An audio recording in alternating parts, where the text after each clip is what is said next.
Hello everybody, good afternoon and welcome to the United Stand. This is your latest Manchester United news as we react to Ralf Rangnick's press conference ahead of the massive game at Anfield tomorrow night. It's Bank Holiday Monday in the UK, but it's no time to rest for Ralf and his Manchester United players. They've been training today and Ralf Rangnick has been speaking to the press today. In fact, they've definitely been training today because Bruno Fernandes unfortunately crashed his Porsche on the way to training today. Thankfully, nobody was seriously injured. Ralf Rangnick has confirmed that Bruno trained as well afterwards. So, look, you know, car crashes can be very, very bad things. Not stating the obvious there. Obviously, it is. They can be, but they can also be things where you have them and you go about your normal business. I don't think Bruno Fernandes is going to be traumatised, as some people seem to have suggested in the media, and not be able to play tomorrow. He's trained. I'm sure Bruno Fernandes will play, and I don't think there's a story to be had there about that. There is a bit of a story about Erik Ten Hag being on the verge of being announced by Manchester United. We'll speak about that in a moment. But I think the biggest takeaway for me is that we have got no Varane tomorrow. Ralf Rangnick was asked about injuries. Cavani's still out. When was he ever in? We've got Fred and McTominay are out as well. And obviously, Varane is still part of that too. Hi, Mike. Have you seen Maguire's new Instagram post? No, I haven't, Vicious. Is it worth having a look at? But we will have a look at that in a minute. No Raphael Varane for this game. He has done some training, but he is not in a position to be playing unless we get a real big shock. I don't think that's going to happen in relation to Raphael Varane, which is a shame. So yeah, I'm a little bit disappointed about that, but as I can't really complain too much because I did say that. Let's have a look. So it's I'm just having a look at his Instagram now. I think is he just showing clips of walking off the pitch, applauding the fans? Great. Brilliant, Harry. What a motivational leader you are. Posting a story of himself walking off clapping. Maybe come out and protect your players as the captain. Maybe come out and say it's not acceptable to boo Paul Pogba like Harry Kane did for you a couple of weeks ago. But no, we won't get any proper leadership, will we? So let's... clips of his passes, apparently, says Sam Diamond. Oh, they were his passes. Oh, dear. Oh dear, what a captain. What a captain. Anyway, we move away into irrelevance and we want to move into excellence. So let's talk about Varane. Unfortunately, Varane's not going to be playing in this game. It sort of changes the way that we can play because ultimately we have to play... I mean, how he constructs a midfield is going to be very interesting. You can't play Varane, so you're going to have to play... Even if you played Bailly and Lindelof, that means you can't, maybe play Phil Jones in the midfield. He's not going to do that. He's going to pick Harry Maguire. But why am I so het up on Varane? I'll tell you why I'm het up on Varane. Because when Varane plays, we don't get smashed, basically. I think all the games we've lost this season, we've never been smashed when Varane has played. So it's a bit of a shame, really. But what can you do? And would any of you be rushing back to play? So quickly? I don't think that you would. So look, no Varane in that game. Raphael Varane, no part in this game, which is a shame. He was asked some good questions though, Ralf Rangnick. He was asked about the setup at Liverpool, but before I talk about that, have you seen Maguire retweeting highlights of himself, says Ricardo? Well, I'm confused. I've just been on his Instagram post and I suppose he should be celebrating here because we're actually pushing traffic to him, but his Instagram story is basically him passing the ball to a Man United player. One of them's a pass to Telles. One of them's a pass to Lingard. And one of them's a pass to Telles. It's like he hits 3 long balls. And then he's clapping the crowd as he comes off. I mean, who's in charge of... Who's his admin? Fucking hell, what's he trying to do? Get a job at Stoke? I can hit every one of those passes. I don't know why people get impressed by 40-yard passes. They're not hard to hit. He's under no pressure and he's hitting a 40-yard pass to a man in space. It's not... I don't get what he's doing. I don't get it. At the same time, why is Ralf not playing Bailly? Says Slow Sports News. Good point. His PR team made the video. He retweeted it, says Ricardo. Okay, yeah, but as I said, you're the captain of Man United. Come out and use your mouth. That's what you're meant to use. Come out and use your mouth and say that, you know, as players, we don't find it great that Pogba's been booed because we're all responsible. But no, he won't do that because he's getting away with it, innit?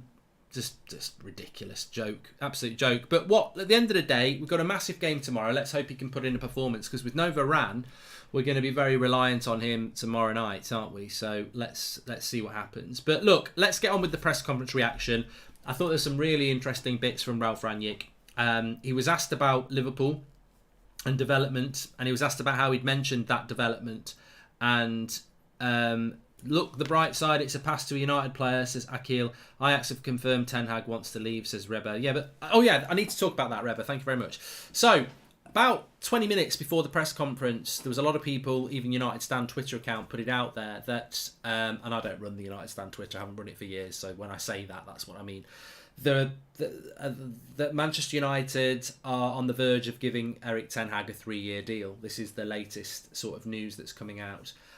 This is because Simon Stone put an article out today saying that Ajax have done everything they can to try and keep Erik Ten Hag, but he's going to join Manchester United. Now, I don't really feel... Some people are going, oh, Romano, deliver, here we go. I don't think we're at that point today. I think some people thought we were going to be announcing Erik Ten Hag officially today. I don't think we're at that point to do that.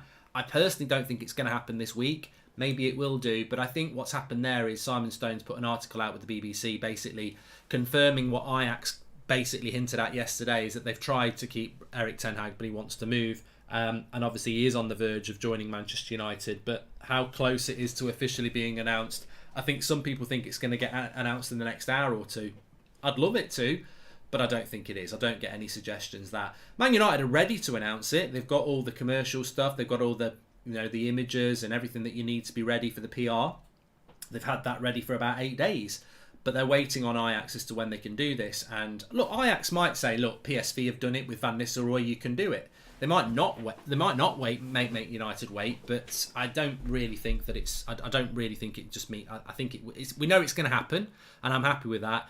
I don't think it means it's going to happen imminently, but we'll have to wait and see. So let's get on to what Ralf Rangnick had to say. Now, I don't know whether anyone picked up on this. There's a few things he said about Liverpool that I think are really interesting. And what he said is that there are 6 players at Liverpool that have been part of his sort of background, whether it's Hoffenheim, Schalke, Salzburg or Leipzig. There are 6 players at Liverpool that at different times in their careers have been at clubs that he's been involved in. And he said that's not a coincidence because ultimately that just shows you that we've got a similar idea of football, me and Jurgen Klopp, and that it works. And it's not a coincidence that they've got those sort of players there. And he alluded to that this... The way that Liverpool play and the way that they develop is obviously very similar to the mindset that he's had at his clubs, and it's obviously a big club that's got 6 former players of his, which I think is quite interesting. I couldn't think who the 6 players were. Obviously, Konate comes to mind. Keita, he was obviously from Germany as well. Hoffenheim would have been Firmino. I think Mane was at Leipzig, wasn't he? I think Mane. Somebody in the chat will tell us who those players are. Firmino, Matip, Keita, Mane, Minamino and Konate, says Daz Legends there. Yeah, so Mane is one of them, definitely. But yeah, it is quite interesting. And the question then developed, has Jurgen Klopp got the template for the modern footballer and modern football manager? They could save the announcement after Liverpool, says Chemists. Yes, yeah. I definitely think you've made a very good point there. Do you really think Man United would announce the manager today when they could be getting stuff tomorrow? Wednesday morning might be a good day to do it, to spin a negative into a positive potentially. But he was asked about whether Jurgen Klopp is the template of the modern manager, and Ralf, no surprise, said, well, I think he can be. He develops teams and clubs. He hasn't just done it at Liverpool. He did it at Dortmund as well. This is modern management. It's no coincidence what's happened at Liverpool. In his first season, they finished 8th, but he then got rid of the right players and brought in the right players. And this is modern management. It's not just about the way that you develop the team, you develop the club as well at the same time. And I think, look, for us, it's an observation and it's a nice conversation point.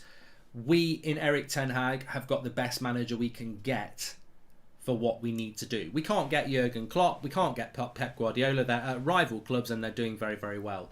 But everything Ralph has said there and observed about Klopp that many of you would observe, that he came into Liverpool, it took time, he brought the right players in, he got rid of the right players, he built the club in the vision that he wanted to build it, and now they're reaping the benefit year after year after year. This is what Manchester United need to do. It is modern management, and in Erik ten Hag, we've probably got the right sort of manager that gives us the best chance of actually doing that. If Arsenal do an Arsenal and Tottenham do an Arsenal, can we get top 4, or are we doing an Arsenal? Says Muzzy. Well, I'll come to that in a minute, Muzzy. Thank you very much. Who's one of our members. If you want to become a member, make sure you click the join button. Thanks everyone who is joining. Some cracking exclusive content for the members now that you can get every week, and you can vote on the sort of content that you want as well. Ralph speaks the truth, says Young. He's not the problem, the Glazers are. Can't Mark Maguire retire? He's not a footballer, says Pom. And we should have approached Ancelotti, says Steve. Slow Sports News, Erik ten Hag to strip Maguire of Man United captaincy, says Shah. So, look, the next thing he was asked about the game itself tomorrow night. Is it easier for United because Liverpool have had a very intense time? They played Liverpool, they played City in the league, then they played Benfica, then they played City in the Cup. They have played more games than us recently. They have. I think over the last 2 weeks, Liverpool have probably played 5 games to our 3, so they are playing more games. I think this is an advantage to them. I think we look lazy, to be honest with you. But he said, look, yeah, it is an intense time for Liverpool, but we're still in a race for 4th. We have to win almost every game to get 4th place. We are the underdogs in this game, but we're ambitious, and we've got to try and go and win there. As I said, we're not going to win at Anfield. Reverse psychology, jinx, whatever you want to call it, we're not winning at Anfield. They haven't lost at Anfield all season. They've only conceded 7 goals. We're not going to win at Anfield. I can't see it happening. We'd have to pull out a result that I just don't think we're capable of doing. I really don't. I mean, underdog, yeah, of course, David versus Goliath. I just don't think we're capable of doing it. But in relation to top 4, and going back to what the previous commenter said, Ralf Rangnick's spot on. Like we've got 54 points, and we've got 6 games left. I think we've got 6 left. Haven't we? We've got Liverpool, Arsenal, Chelsea, Brighton, Brentford, Crystal Palace. We've got 6 games left. 18 points. I mean, 18 points would take us to 72 points. We will definitely get 4th place if we win our last 6 games, but we're not going to win our last 6 games. We're going to do well to get 10 points, I think. So 10 points would give us 64. That might get us top 4. It might not. I think Spurs might get 66, 67. So I don't think we can get top 4. I am playing career mode more or less straight after this on Twitch. Links in the chat. So I don't think we can get top 4. I think we've left it too late. And the reason we won't get top 4 is because these players are crap.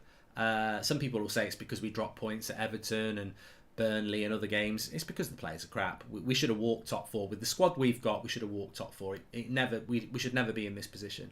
But there is an opportunity there, and Ralph is right to highlight it. But I don't think we can get it. I think we've just got to try and get as many points as we can. And yeah, that's where it is. The games aren't... Then we've not got an easy run of fixtures. So Palace is difficult away. Brighton, you never know what you're going to get with them. Brentford, God knows what you get with Brentford. They beat Chelsea at Stamford Bridge a couple of weeks ago. So there's not really any easy games. And certainly the next 3 are not easy. Liverpool, Arsenal and Chelsea. So we'll have to see what we can do, but I don't fancy us, especially with the injury problems as well. I mean, I'm no massive fan of McFred, but you'd almost could do with them at the moment just to give us a little bit more energy in the midfield. He was asked about Erik ten Hag and the time frame for appointing him. Ralph was asked about that. He said, I'm not sure. As soon as the club has something to say, I'm sure they'll say something, but really it's irrelevant because it doesn't impact on what we're trying to do between now and the end of the season. We need maximum points from these games, and we've got to try and do that. So Erik ten Hag was mentioned to Ralf Rangnick, but he's never going to say anything or have anything. I don't think Man United would be telling him anything about that anyway. He was asked about Paul Pogba. It wasn't about the booing, it was more about Ramadan. Obviously Paul Pogba is fasting at the moment. He was asked about that and whether he might get a break tomorrow to eat because it's an evening game. He was also asked about whether this impacted on the substitution at the weekend. He said, look, Paul Pogba is fasting for Ramadan, but he's used to that. He's done it before. and the substitution was nothing to do with the fasting. It was because of the score at that point, and it was a tactical thing at what he felt was the right time. But he also said that, look, Liverpool have got this as well. There are players that I've managed, like Konate, who I know will be fasting as well. So there are players that will also be in the same position for Liverpool.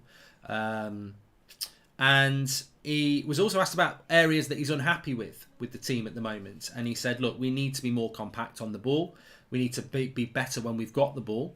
And we need to make sure against a team like Liverpool, who are one of the best attacking teams in the world, that we've got players behind the ball as well. And I think this is going to be the big problem tomorrow for United, because we consistently, our heads drop, doesn't it? When United lose a goal, our heads drop terribly. So tomorrow is really going to be about the first 20 minutes. If we can just get through the first 20 minutes and keep it at 0-0, or even better, 1-0, then you give something to fight for the rest of the game.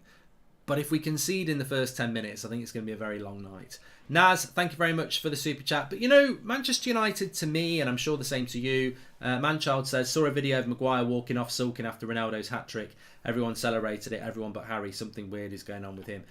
You know what, actually? I wasn't going to mention that, but somebody mentioned it this morning on the show, that when Ronaldo scored the third goal, his hat-trick goal, the winning goal on Saturday, Maguire didn't celebrate.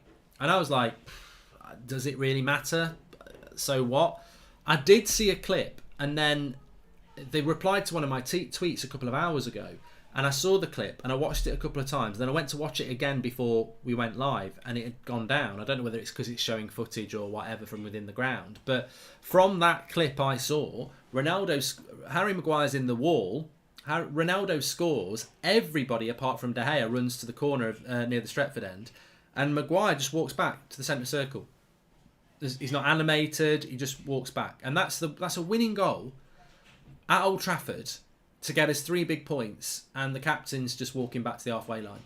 It's weird. He's almost like he's checked out. But the problem, I was going to say that, and that's why I went back to that. The problem we have with United at the moment is we know these players have checked out, and we need them to go to Anfield tomorrow and focus for 90 minutes, motivated and be focused. And that's just not going to happen, because there's players who know they're leaving. There's players who don't like it here. There's players with egos. There's players who think they're better than they are. We will not be able to put 11 players out tomorrow who all have the same mentality, motivation and concentration. And also, a lot of these players aren't happy with the manager and never have been happy with the manager. So it's not just about lack of ability. It's about lack of cohesion. It's about lack of effort. It's about lack of mentality. I think that is why so many Manchester United fans that I speak to or see speaking on social media have got no confidence for the game tomorrow. It's not because we're not good enough, because I've seen Liverpool teams play United teams that were way better than them over the years, and they get a result. It's not about that. It's the mentality. We're not judging these players on their ability. We're judging them on their total and utter lack of ability to come together and play together in a concentrated and motivated and organised way. And that's the problem. And we keep seeing the evidence of this, whether it's leaks through the media or moodiness on the pitch. They're just not playing as a team. And you're going to need that tomorrow when you're the underdogs. Ralph Rangnick himself said we're the underdogs. He got booed because his agent contacted City, says Slow Sports News. I was at the game. Yeah, Slow Sports News. Do you know how long ago Paul Pogba was offered to Man City? It's about 3 years ago now. About 3 years ago. Jesse Lingard was posting pictures of himself in a West Ham shirt 3 months ago. Luke Shaw 3 weeks ago was talking about preferring to be with England. Like, let's not start justifying what Paul Pogba's done in the past as a reason to boo him now. That was victimisation on Saturday, and it was calculated, and I haven't got a problem with it. I was appalled when Paul Pogba's agent put it out the night before the Leipzig game. What happened there? I was one of the people who said kick him out of the club. Ollie brought him back into the club and was like, no, let's stick by him. So let's not pretend that the club have backed Pogba and told the fans to back Pogba.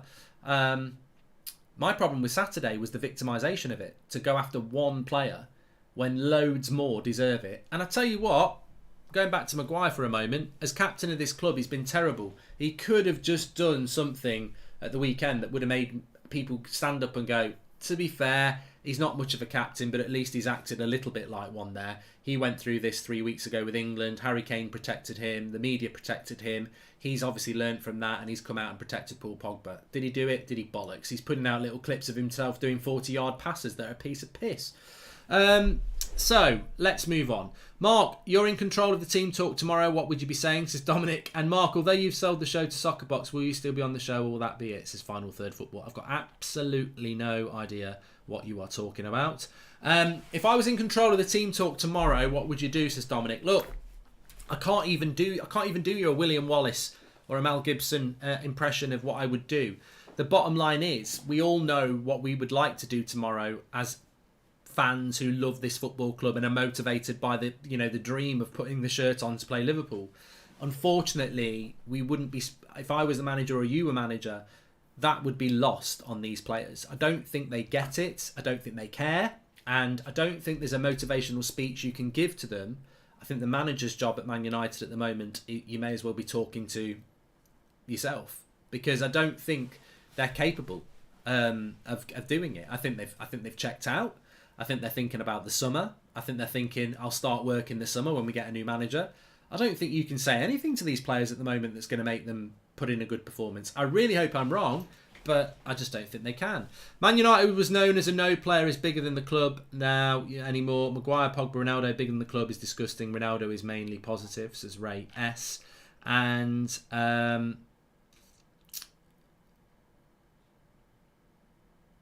the Maguire reaction was relief because he knew he was Ronaldo had saved him again. Bruno has been in a car crash just before the game. Yeah, Slow Sports News there from Lord. Yeah, we mentioned it right at the start. He was in a car crash, but he's absolutely fine, and he did train. So Bruno will be playing tomorrow. Varane will not be playing tomorrow. Neither will Luke Shaw, Edison Cavani, Fred, or McTominay. So we will basically have the same squad tomorrow. And the thing is, even with those 5 players fit, you'd still expect us to lose. So yeah, we're up against it. But I suppose to try and to swim through it and find a positive, what we need to see on Tuesday is some sort of result that we can take into the Emirates on Saturday lunchtime, because that game against Arsenal, they'll have lost 3 games in a row. If they lose to Chelsea, it'll be 4 games in a row. So we need to find... Remember, Arsenal are playing a big game on Wednesday night, 24 hours after us as well. So we need to have something to go into that Arsenal game with, bit of motivation, etc, etc. But it's a weird feeling, isn't it, at the moment? It is. There is a career mode today. Yeah, it'll be about 3 o'clock on Twitch. Varane has missed all games against City and Liverpool, says Amil. I thought Varane played at the Etihad. Maybe I've got that completely wrong. No, he didn't play. He 100% didn't play, did he? It was Lindelof and Maguire did his dummied the ball instead of kicking it out, and Lindelof got done. Yeah, he didn't play so he's not played against Man City or Liverpool. I don't think that's a deliberate thing. I read all comments, Dean, which is what I've been doing for the last 10 minutes, just because yours doesn't get read out. So yeah, it's well, that was the only game that I thought he might have played in, and he definitely didn't. So that's why I wanted Varane to play. One, because he's our best centre-back, but when he does play, we're much better organised at the back. I think Lindelof plays better with Varane. Maguire does play better when he plays with Varane. But obviously, if you've got no Varane, you're stuck with Maguire and Lindelof, who don't really seem to get the best out of each other at all. I was talking about somebody this morning, actually. They were saying, let's play a back 5. And I said, the problem with a back 5 is that a back 5 is decent if you want to get your fullbacks forward. We're not going to be getting our fullbacks pushing forward against Liverpool at Anfield. We haven't really got fullbacks to do that either. With the back 4 is the right thing, but you've got to have 2 compact midfielders in front of them to pick up the runners. Have we got 2 compact midfielders that are disciplined? Well, Matic and who? So I think that I'd almost be going, look, Maguire, Lindelof, you did quite well a year ago in a back 6. I'm going to put 2 midfielders in front of you. The fullbacks can tuck in. Organise them like you used to a year ago and see what comes out of it. Simon says, on Maguire not celebrating, how about De Gea ignoring Maguire and opting to pass it out? Maguire has clearly lost the dressing room, yet can't be dropped.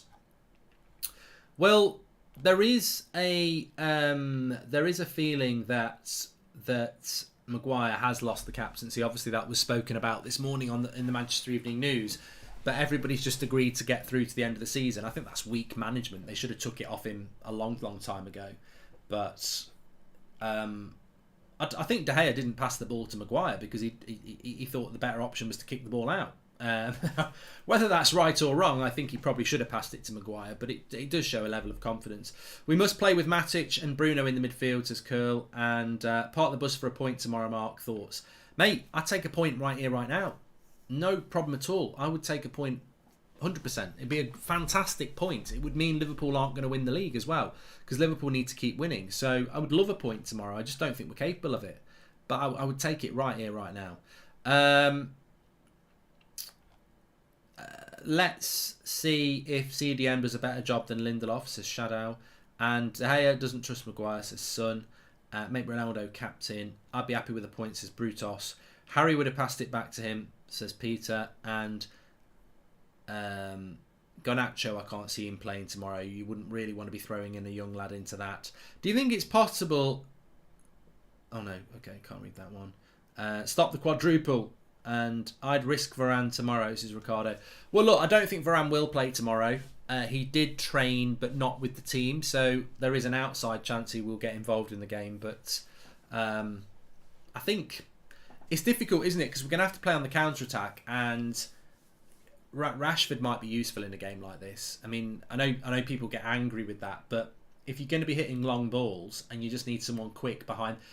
The reality is Liverpool are very easy to play against. They're just not very easy to beat. And what I mean by easy is you know what they're going to do.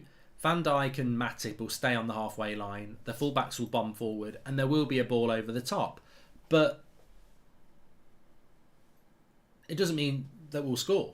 I would seriously consider...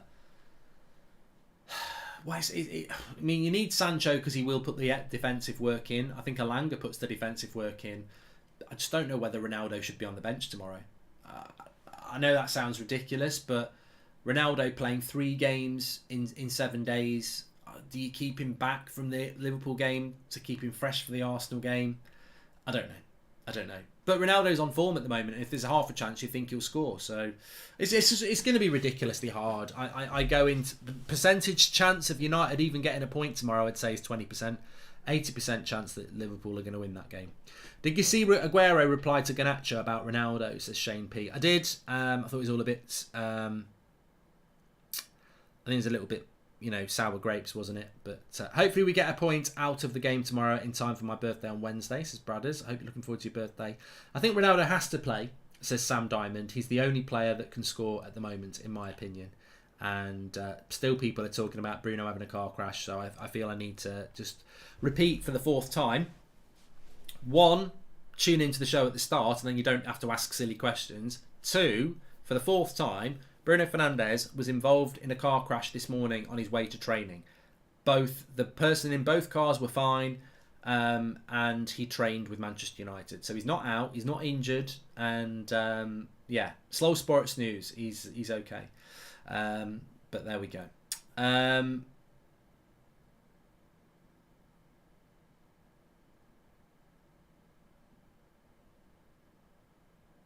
Is Aaron Wan-Bissaka staying in the long term, says Rob Wright. The problem we've got at Manchester United, and I've been told this a few times this season, the reason ex-players who are British protect British players is because they've got them on WhatsApp and stuff like that, and they meet up with them, and they're almost like their comrades and role models, and it's just a way of life. Like, you won't get one of our ex-players really going in on any of the English players because they're all mates with them. And that's why when United, if you think about it, if I'm an ex-Man United player and I'm sat on Sky or BT and I've just watched United play crap, am I going to go in on the lads who are my mates, or am I going to go in on the lads that aren't my mates? And that's what happens at United. There is this bias that must be broken down. If I'm a manager coming into United, to me it's very obvious that certain players are not good enough to be here. I don't really care about what passport they've got or whether they've come through the youth setup. You're clearly not good enough, you're going.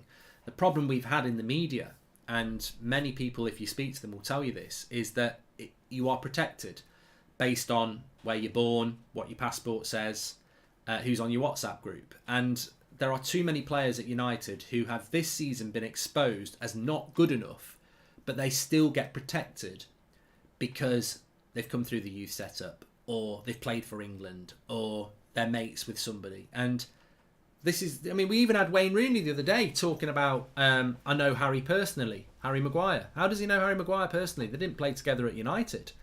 And this is the wider world I'm talking about here. Rooney and Maguire never played together at Man United, but they know each other personally. How's that then? How do you do that? And people go, well, how did they do that? Maybe they met at a charity event. No, football's quite a small world, and the English, British players, whether ex-players or current, are very intertwined. So the reason you will never get impartial assessment of football that you crave is because there is bias that's there. I mean, Souness did an article at the weekend saying Harry Maguire gets a lot of stick, but Varane, he ain't the player he was 5 years ago. What are you talking about? Varane's not the player he was 5 years ago. He's only been at United 1 year. Last season he was very good for Real Madrid. When he's played for United, he's been very good. But they almost have to convince themselves that, well, I can't have a go at him because he's a golfing buddy, so I must have a go at somebody I don't really know. And this is the problem that Erik ten Hag's going to have. Because if we'd gone with Pochettino, a lot of these ex-players and the media, they know Pochettino from his Spurs time, so they'll look out for him. Oh, he's a mate. He's a mate.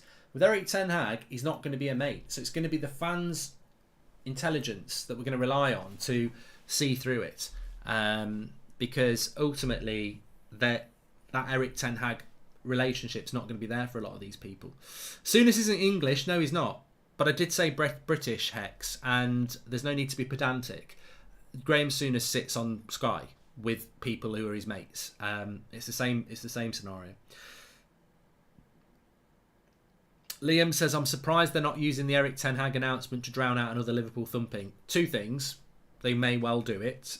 Second thing, we don't play Liverpool till tomorrow. So if we get stuff tomorrow night, don't be surprised if we do announce Erik ten Hag on Wednesday. They might be announced to. They might be ready to announce it now, but maybe they will wait till then. Bruno might be concussed and give the ball away. Oh my God. Should Alanga start tomorrow? I don't know. I'll go back, watch the preview from this morning. I personally think Phil Jones or Victor Lindelof needs to play in the midfield next to Matic. I know it's not ideal, but we didn't buy CDM last summer. We've got no Fred and McTominay. Donny's on loan. We've got no midfielder. We can't play. I don't think you can play Matic, Pogba and Bruno. I think it's too attacking. We need more defence in that midfield. And also remember, Matic might not be able to play the full game. My girlfriend thought Jesse was man of the match. Let that sink in. But seriously, I thought Mata made a difference when he came on and at least tried, says Rory Saunders. Mate, if we were playing Brentford at home, I would probably say give Mata a game. But because it's at Anfield and you need legs, you can't play Mata. I agree, I thought Mata and Matic made a difference when they came on. And apart from De Gea and Ronaldo, they were probably our two best players. So, yeah. Lingard ran about a bit, but the thing about Lingard is he's not actually that good. He's a good player in the right system. He's a good player as a number 10 and where people attack you and he can spin into space. And at Anfield that might work, but where are you going to play Bruno? So no, we need to be able to defend. That's what we need to do. Anyway, look, I will be playing a bit of FIFA later, about 3 o'clock, so half an hour's time. Goldbridge TV on Twitch. I'll tweet it out off at Mark Goldbridge. We're back at 8 o'clock tonight as well. Thanks everyone for watching. I hope you have a good afternoon or day, whatever you're doing. Do tune in for Twitch. And yeah, if you want to check out on the members stuff, the head-to-head videos we've done, click and become a member. Thanks for watching. I'll speak to you all in a bit.